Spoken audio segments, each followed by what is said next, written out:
তারা সবসময় আর্মিদের যেভাবে অনুপ্রাণিত করে। আমাদের আরএম সে বলেছিল, তুমি যদি সর্বোচ্চ চেষ্টা করো তবে তোমার পক্ষে কোনো কিছুই অসম্ভব নয়। সে আরো বলেছিল, কেউ কুষ্ঠিত হয় না, আমরা শুধু বিচারমূলক সমাজে বাস করি। আমাদের জিন বলেছিল, তুমিই একমাত্র ব্যক্তি যাকে তোমার ভালোবাসা উচিত। সে আরো বলেছিল, যদি সঠিকভাবে বাঁচো তবে একবারই যথেষ্ট। আমাদের সুগা সে বলেছিল, অবশ্যই কঠোর পরিশ্রম সবসময় ভালো ফল দিবে।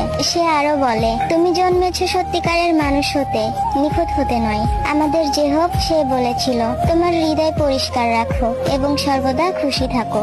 সে আরো বলে, ভয়ের উপর ভিত্তি করে কখনো সিদ্ধান্ত নিও না, সিদ্ধান্ত নাও আশঙ্কা ও সম্ভাবনার উপর ভিত্তি করে। আমাদের জিমিন সে বলে, সবার সাথে ভালো ব্যবহার করো, কিন্তু নিজের কথা কখনো ভুলে যেও না। সে আরো বলে, যে স্বপ্নটির পিছনে তুমি এতদিন ছুটে বেরিয়েছো সেটা তুমি কখনোই ছেড়ে দিও না। আমাদের গুড বয় ভি সে বলেছিল, নিজে গর্বিত না হওয়া পর্যন্ত থামবে না। সে আরো বলেছিল, ভুলে যাও কে তোমাকে কষ্ট দিয়েছে, কিন্তু সেই কষ্ট তোমাকে কি শিক্ষা দিয়েছে সেটা কখনোই ভুলে যেও না। আমাদের ছোট মেম্বার জংকুক সে বলেছিল, সফলতার ত্যাগ চাই এবং কঠোর পরিশ্রম তোমার ভাগ্য পরিবর্তন করতে পারে। আমাদের জংকুক আরো বলে, তুমি যদি দুঃখী না হও তবে কখনোই সুখের মর্ম বুঝবে না।